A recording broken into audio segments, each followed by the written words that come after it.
আপনার কাছে মনে হয় না এই উস্কানি আওয়ামী লীগের সভাপতি সাধারণ সম্পাদক দিয়েছে? আপনার মনে হয় না? না, এটা মোটেও মানে এই উস্কানি দিয়েছে। আপনি দেখেন জাসির চৌধুরী, আমার কেসটা দেখেন, আপনি অ্যাটর্নি জেনারেলকে বলছেন যে কোটা বাতিল করো, কোটা বাতিল করো, অ্যাটর্নি জেনারেলকে বলছেন, আর মুখে বলছেন রাজাকারের বাচ্চা, আপনি মুখে বলছেন রাজাকারের নাতিপুতি, আপনি মুখে বলছেন কোটা। যারা নিজেরাই বলে তুমি কে আমি কে, রাজাকার তারা তো নিজেরাই বলছে আমরা রাজাকার। হ্যাঁ, না, কারণ প্রধানমন্ত্রী বলেছেন, প্রধানমন্ত্রী বক্তব্য তো শিরোধার্য, প্রধানমন্ত্রী বক্তব্য তো শিরোধার্য, প্রধানমন্ত্রী বক্তব্য তো শিরোধার্য। একটা তারিখে দিয়ে শুরু হয়, জাস্টিস হিসেবে আপনি আমাকে শিখিয়েছেন, দিনের পর দিন আপনার ঘরে আমি গিয়েছি, আপনি শিখিয়েছেন দেখতে হবে রুট কজ, দেখতে হবে রুট কজ। আমি বলছি যারা আপনি শিখিয়েছেন জাসির চৌধুরী, যারা এই পরিস্থিতি সৃষ্টি করেছে তারাই এই জন্য দায়ী। পরিস্থিতি সরকার সৃষ্টি করেছে শিবির, এই যে শিবির জামাত, এটা তো বাস্তবতা। এই শিবির জামাত বাংলাদেশের রাজনীতিতে কি ভূমিকা পালন করছে সেটিকে আমাদের জানা নেই। শিবির জামাতের এত শক্তি আছে, আওয়ামী লীগ 4টা ইলেকশন করলো পর পর, শিবির জামাতের এত শক্তি আছে, অবশ্যই 4টা ইলেকশন করলো। শিবির জামাতের শক্তি, তারা বিদেশ থেকে পয়সা পাচ্ছে প্রমাণিত, তারা বিদেশ থেকে নির্দেশনা পাচ্ছে প্রমাণিত, যে পয়সাগুলো দেশ থেকে চলে যাচ্ছে সেগুলো শিবিরের দিয়ে আসছে না। এগুলো শিবিররা আবার ফেরত পাচ্ছে। এই জিনিসগুলো তো বাস্তবতা, এগুলো তো প্রমাণিত সত্য কথা। এবং এই যে গতকাল যখন নূর নামে একজনকে যখন ম্যাজিস্ট্রেট কোর্টে প্রডিউস করা হলো, তখন সেইখানে যে ইটা ছিল, ফরওয়ার্ডিং ছিল, সেই ফরওয়ার্ডিং এ বলা হয়েছে যে নূরের সাথে এই কোটা আন্দোলনের নেতৃত্ব দিচ্ছে এমন দুজন ছাত্রের কথা হয়েছে, এটি তারা পেয়েছে সেই কথা। এবং তারেক জিয়া যে নির্দেশনা দিচ্ছে থেকে লন্ডনে বসে, সেই প্রমাণও তাদের কাছে আছে, সেগুলো প্রমাণ পেয়েছে। সুতরাং এবং শিবির জামাত আমরা উপেক্ষা করে যাব এটা তো কোনো কথাই হতে পারে না। শিবির জামাত আমাদের দেশে ধ্বংসাত্মক রাজনীতি করছে। 1971-এ তারা ধ্বংসাত্মক রাজনীতি করেছিল। না, এটা তো একটা আওয়ামী লীগের রাজনৈতিক বয়ান আপনিও দিচ্ছেন স্যার। আমি একটু আওয়ামী লীগের রাজনৈতিক বয়ান নাই খালেদ, এটা সকলে, এটা হলো বাস্তবতা। অবশ্যই মানে এটা এটি অস্বীকার করা মানে হলো, এটা অস্বীকার করা না, এটি বলা মানে হচ্ছে যে ঝামেলাটা হয়েছে তার থেকে পাশ কাটানো। স্যার আমি একটু আপনার আরেকটা দৃষ্টি, মোটেও না।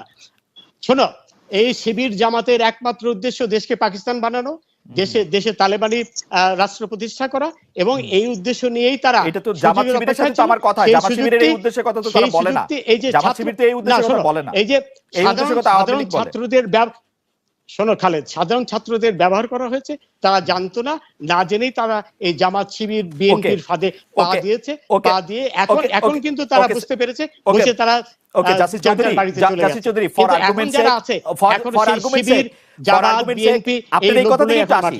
আর্গুমেন্টস আমি একটু এই কথায় আসি।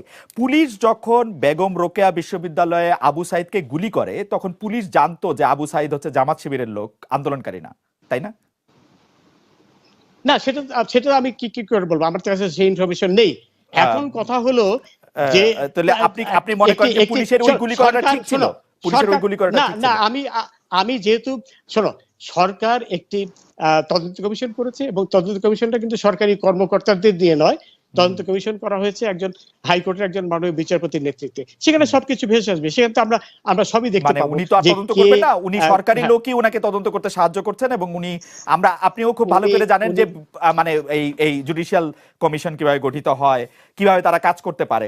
আমি ওই প্রসঙ্গে যেতে চাই না। তাহলে আপনি এই কথা বলছেন যে পুলিশ আসলে ধৈর্য ধরেছিল, এবং পুলিশ যেটি করেছে এটি ঠিক করেছে। এইজন্য না, পুলিশ না, আমি জেনারেলি বলছি, পুরো প্রেক্ষিতে বলছি, যখন এরা রাস্তাঘাট মানে প্রথম দুদিন পরে যখন তারা রাস্তাঘাট বন্ধ করে দিল, তখন সকলের নিরাপত্তার জন্য, সকলের রাস্তা চলার স্বাধীনতার জন্য পুলিশের অবশ্যই গুলি করে না, পুলিশের অবশ্যই অ্যাকশনে যাওয়ার দরকার ছিল, এবং সেই অর্থে পুলিশ ধৈর্যের পরিচয় দিয়েছে। পুলিশের উপর তো আক্রমণ হয়েছে, পুলিশের উপর আক্রমণ হয়েছে, এবং এই জন্য দায়ী তাদেরই ক্ষমা চাইতে হবে যারা এই পরিস্থিতি সৃষ্টি করেছে, এবং এই পরিস্থিতি উস্কানি দিয়েছে, যারা এটাতে উস্কানি দিয়েছে, তাই না? হ্যাঁ, যারা উস্কানি দিয়েছে, আপনার কাছে মনে হয় না এই উস্কানি আওয়ামী লীগের সভাপতি, আওয়ামী লীগের সভাপতি, সাধারণ সম্পাদক দিয়েছে? আপনার মনে হয় না? না, এটা মোটেও মানে এই উস্কানি আপনি দিয়েছে, দেখেন, আপনি দেখেন জাসির চৌধুরী, আমার কেসটা দেখেন, আপনি অ্যাটর্নি জেনারেলকে বলছেন যে কোটা বাতিল করো, কোটা বাতিল করো, অ্যাটর্নি জেনারেলকে বলছেন, আর মুখে বলছেন রাজাকারের বাচ্চা, আপনি মুখে বলছেন রাজাকারের নাতিপুতি, আপনি মুখে বলছেন কোটা দরকার। যারা নিজেরাই বলে তুমি কে আমি কে, রাজাকার রাজাকার, তারা তো নিজেরাই বলছে আমরা রাজাকার। হ্যাঁ, না, কারণ প্রধানমন্ত্রী বলেছেন, প্রধানমন্ত্রী বক্তব্য তো শিরোধার্য, প্রধানমন্ত্রী বক্তব্য তো শিরোধার্য, প্রধানমন্ত্রী বক্তব্য তো শিরোধার্য। না, আরো বলেছে যে ইসে বাংলাদেশের মাটি রাজাকারের ঘাঁটি, এই কথাগুলো যারা বলেছে তারা তো সশিক্ষিত। হ্যাঁ, বলেছে, এটা একটা স্লোগান ছিল। এবং সবচেয়ে আরেকটা বড় কথা হলো যে এইখানে এই কোটার, শোনো, কোটার সাথে ভারতের সম্পর্কটা কি, তারা ভারতের বিরুদ্ধে স্লোগান দিয়েছে। সবকিছু মিলে এটি অত্যন্ত পরিষ্কার যে এটি মোটেও কোটার বিষয় কোনো বিষয় ছিল না। কোটার যে সাধারণ ছাত্ররা তারা এদের ফাঁদে পা দিয়েছিল তা না বুঝে, এবং যখন দেখলো আপিল বিভাগের রায়ের পরে তারা কিন্তু সবাই যার বিচারপতি চৌধুরী, আমি আপিল বিভাগের রায় এখন বুঝতে পেরেছে যে বিচারপতি চৌধুরী, আমি আপিল বিভাগের রায় আমি একটু বোঝার জন্য, আমি একটু বোঝার জন্য, এইসব লোকেরা। হ্যাঁ, বিচারপতি চৌধুরী, আমার একটু বোঝার জন্য যে তাইলে দেখা যাচ্ছে যে সরকার প্রথম থেকেই কোটা বাতিলের পক্ষে ছিল, মানে, এবং আন্দোলনকারীরা যা চেয়েছিল তাই চেয়েছে, প্রমাণিত, এটা প্রমাণিত এবং ডকুমেন্টেড।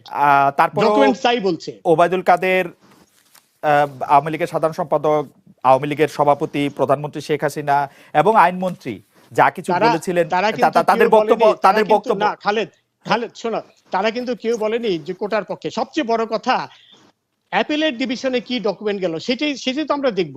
এবং তারা কিন্তু ওবায়দুল কাদের সাহেব বলেনি,